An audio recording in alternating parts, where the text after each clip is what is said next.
अस्सलामु अलैकुम रहमतुल्लाहि वबरकातुहू। हकीम जावेद इकबाल हर्बल इस चैनल की तरफ से आपकी खिदमत में हाजिर है। आज जिस मौजू के ऊपर हमने बात करनी है वो है बुनियादी तौर पे जिन ख़वातीन में, मर्दों में, बूढ़ों में अमूमी तौर पे भी ये पेशाब की रुकावट हो जाती है, पेशाब से खुल कर नहीं आ रहा होता। ये अमूमी तौर पे ये घरों में ऐसे मसाइल जो हैं ये रूनुमा हो जाते हैं। तो इसके लिए मैं एक ही सिर्फ जड़ी बूटी उसके बीज के बारे में मैं आपके सामने इसका जिक्र करूँगा इंशाल्लाह। तो ये बेहतरीन फ़वाइद की हामिल भी है और आपको बेहतरीन इससे फ़ायदा भी पहुँचेगा इंशाल्लाह।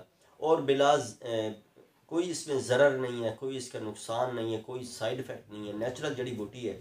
तो इसको आप अगर इस्तेमाल करेंगे तो इंशाल्लाह इससे बेहतरीन आपको फ़ायदा मिलेगा इंशाल्लाह। तो वीडियो में मज़ीद आगे जाने से पहले दुरूद पाक नबी मेहरबान हज़रत मोहम्मद मुस्तफ़ा सल्लल्लाहु अलैहि वसल्लम पे मैं भी पढ़ता हूँ, आप भी पढ़ें।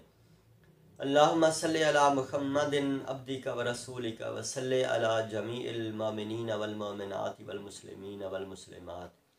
जैसा कि आज का मौजू मैंने आपके सामने गोश गुजार किया है कि जिन लोगों को ये पेशाब का मसला हो जाता है, पेशाब खुल कर नहीं आ रहा होता, तंगी के साथ आ रहा होता है, बेचारी ख़वातीन या बच्चे या बड़े जो हैं ये बड़े परेशान होते हैं और इस तरह की मुख्तलिफ़ किस्म की मेडिसिन वगैरह भी इस्तेमाल करते हैं। तो ये आज जिन बीजों के हवाले से ये मैं आपके सामने गोश गुजार करने लगा हूँ इसका ज़िक्र, तो ये अगर आप इसको रेगुलर अगर आप इसको इस्तेमाल कर लेते हैं तो ये चाहे एजड लोग जो हैं हमारे घरों में बड़े बूढ़े जो होते हैं या ख़वातीन जो कहीं आ जा नहीं सकती हैं, बस मामूली ये चीज़ आपने ये जड़ी बूटी आपने इसके बीज आपने मंगवा लेने हैं। तो आपने क्या करना है, आपने लेना है बखड़ा। बखड़ा ये आम तौर पे लोग इसको जानते भी हैं। ये बखड़ा आपने ले लेना है पंसारी से, जी पंसार वाली दुकान से आपको आसानी ये मिल जाएगा। तो आपने बखड़ा को फ़र्ज़ करें 50 ग्राम की मिकदार में ले लें आप, 100 ग्राम की मिकदार में, सस्ती चीज़ है, कोई इतनी महंगी भी नहीं है। तो ये 100 ग्राम की मिकदार में अगर आप ये ले लेते हैं तो इसको आपने पहले साफ़ करना है ताकि अंदर से मिट्टी वगैरह, गर्द वगैरह, कोई तिनके वगैरह हैं या अंदर कोई पत्थर वगैरह था, पहले आपने उनसे इसको साफ़ कर लेना है। सिर्फ खालिस आपने बीज लेने हैं। इन बीजों को लेकर आपने क्या करना है कि आपने ये छोटे ग्राइंडर के अंदर डाल के आपने इसको ग्राइंड कर लेना है।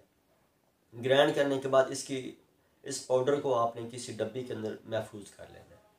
अब जिसको भी घर में ऐसे मसला शुरू हो जाता है, पेशाब से खुल कर नहीं आ रहा होता, पेशाब दर्द के साथ आ रहा होता है, या और भी कई ऐसे जिनको गुर्दों के मसाइल होते हैं या मसाने के कोई ऐसे मसाइल हैं जिनमें भी उसमें भी ये बेहतरीन ये किरदार अदा करेगा इंशाल्लाह। तो इसमें आपने क्या करना है कि आपने एक गिलास पानी गर्म लेना है, यानी उबलता हुआ पानी आपने एक गिलास के अंदर डालना है और एक चम्मच, यानी छोटा जो चाय वाला जो चम्मच है, ये एक चम्मच आपने उसके अंदर भर के डाल देना है और उसको चम्मच के साथ अच्छी तरह हिला के आपने किसी ढक्कन के साथ उसको उठा के देना है। ये 2-4 मिनट 5 मिनट ये पड़ा रहे। उसके बाद ये आपने क्या करना है कि इसको छान लें। तो फिर भी ठीक है, अगर बगैर छाने अगर आप ये पी लेते हैं तो फिर भी इसके कोई साइड इफ़ेक्ट नहीं है। तो ये आप इसको, जिसको भी ये ऐसे पेशाब के जो मसाइल हैं जिनको खुल कर नहीं आ रहा, पेशाब मसाने के मकाम पे दर्द बोझ वगैरह बनता रहता है, तो ये आप उसको बिला खौफ ये आप उसको इस्तेमाल करवाएं, चाहे खातून है, चाहे मर्द है, चाहे घर में कोई बूढ़े हैं। इंशाल्लाह इसके रेगुलर इस्तेमाल की वजह से क्या होगा, गुर्दों में भी ताकत आएगी इंशाल्लाह, मसाने में भी ताकत आएगी और जितने उसके मसल्स हैं, जितने अंदर के आसाब हैं, इंशाल्लाह उनको भी ये रिलीफ देने में बेहतरीन किरदार अदा करेगा इंशाल्लाह। तो ये आप अपने मरीज़ों को इस्तेमाल करवाएं और इससे फ़ायदा उठाएं। अल्लाह ताला हम सबको शिफ़ाए कुल्ली अता फ़रमाए। अस्सलामु अलैकुम रहमतुल्लाहि व बरकातहू।